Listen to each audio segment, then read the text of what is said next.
Hello everybody and welcome to Square Balloon Actions and Tutorials. This tutorial is for Photoshop CS. I'm going to use 6 here, but it'll work on earlier versions as well. So here we have our before picture, and what I want to do is I want to give it a slightly more dreamy feel, which I've done here with a sun overlay, and I've also taken away some of the dark patches under her eyes, liquefied her lips a little bit, and but kept the detail here, sharpening up little areas around her eyelashes, and kept the framing of her face. So the first thing that we're going to do, go close up on her face here, and I'm going to use the patch tool just to move a couple of little marks out of the way. The other thing I want to deal with fairly early on is the dark patches under her eyes and slight redness on her eyelids. This is due to her having a little bit of eczema, so we'll get rid of those first. And what I like to use first is the dodge tool. So I've got that set to mid-tones and exposure of 25, and I don't have protect tones on because sometimes that adds saturation. I'm going to do it on a separate layer just so that I can get rid of, I can lower the opacity of that if I need to afterwards. So I'm just going to go around there like that, so you can see as I'm painting what that's doing, and then do it on the other side too.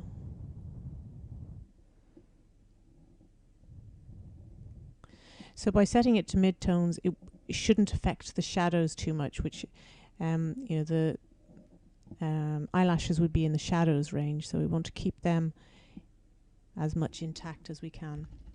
So I'll make a slightly broader brush now. So we can see, because it's on a separate layer, what that dodge tool has done. So I'm pretty happy with how that looks. So the next thing that we're going to do is I'm going to duplicate the layer again. Now we're going to do a little bit of liquefying on the lips. I just wanted to straighten out this top lip here. So I'm going to use this tool up here, and I'm just going to bring down that top lip. And I am also pushing down the bottom lip, but because this is on a separate layer, we can bring that back up again in a second. So her top lip is straighter now. So we'll go OK, and then we can go back in here, and on a mask, paint with black over the bottom lip, just to bring that up to where it was before. So I'll have another look at the lip here, and we can see that it's just a little bit off to the side, so I'm going to flatten that down, and I'm going to go to liquefy again. And I'm just going to bring that out a little bit like that. Okay. So I'm happy with that now. We've flattened that down. So I want to bring out the eyelashes another little bit. I'm going to, first of all, go on to the editing action of mine called Darken Eyelashes. Play that. And I'm going to put my burn tool onto shadows. The exposure at the moment is 75%. So let's just see how that works. So just going along the eyelashes like that. Just trying to make the most of them. So you can see how that's darkening them up a little bit. We can lower the opacity if you think it's too much. And I'm also going to run the action Eye Define, make them just a little bit sharper as well.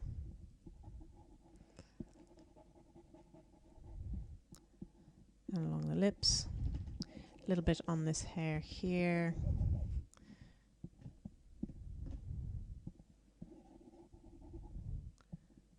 So we can see our define there.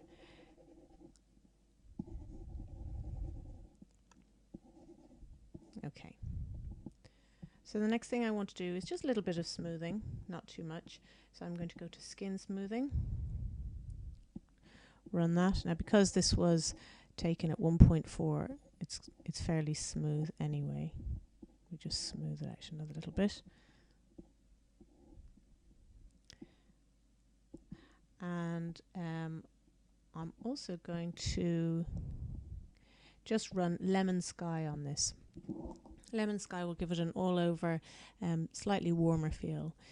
Because it's a multiply layer, it'll make it a little bit darker, so you may need to combat that with some curves just to lighten it up. No, we'll just lighten up the midtones actually. So let's see where we are now. So we can see what we've done now. We've taken away some of the dark patches around the eyes. We've straightened up the lips. We've smoothed a little bit, sharpened the bits that we want. So now I'd quite like to blast out some of this background, and I'm going to do that with a peach sun overlay that I have here. So we're just going to bring that onto our picture, and the best way to run an overlay that has black around it is to set it to screen, because the black pixels disappear. Now I'm going to make this one a little bit bigger. Let's just get rid of that one there for a sec. So we can make it as big as we want. This will bring a little bit of haze over too. I think that's kind of nice like that. And we can lower the opacity too if we want. I'll leave it like that for the moment, and then I'm going to, you can paint on in black on here, but just to make it editable, we'll make a mask and we'll paint on our mask in black where we want to bring back some of the detail. And you can lower the opacity of that brush if you want to do it gradually.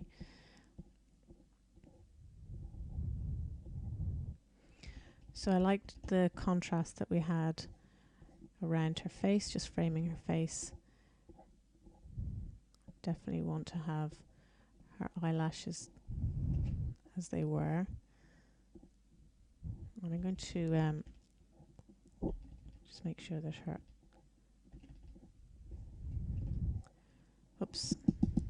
eyebrow has a little bit of definition to it as well.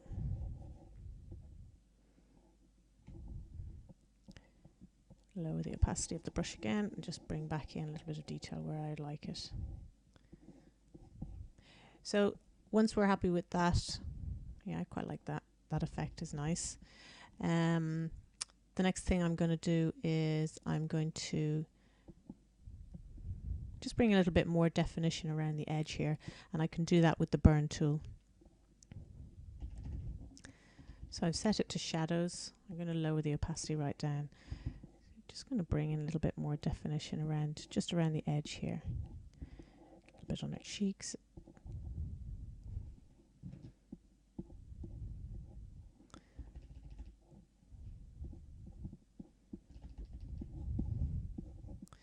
And then I'm going to run my action called Pink Mist, and that's up in my post-processing actions up here. Pink Mist.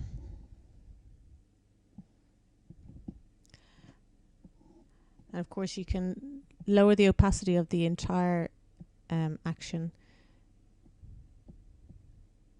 to get the sort of look that you want. And then just have a look at the entire image and see, well, you know, what improvements could you make to it? I mean, you could even run another, you know, if you felt that it needed a little bit more definition in some areas. There's quite a good trick you can do. You can duplicate your image, set the opacity right down to about 10%, and then you can set it to, let's set it to linear dodge. So that'll give you it brighten up things but still keep contrast. Or you can set it to linear burn, and you can see what that does as well. It gives a little bit of contrast without giving it too much contrast or too much saturation. That's kind of nice as well.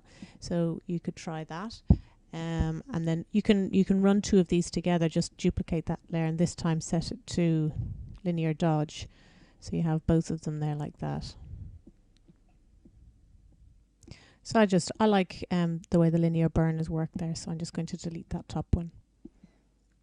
And then maybe if you want, there's another action that I have down in the editing actions called paint on contrast.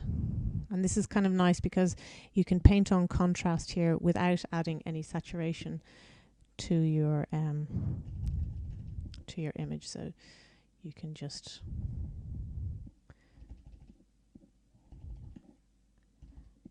add a little bit of contrast to the areas that you want. So I can frame her face a little bit with a little bit more contrast. So let's have a look at the whole image now as it was before. Go to history, we'll click on the top one. So we can see what we've done here. We've evened out the color, we've sharpened the bits that we want to keep sharp, we've blasted out the background a little with a sun overlay, and given a general all over sort of pinkish hue with my pink mist action.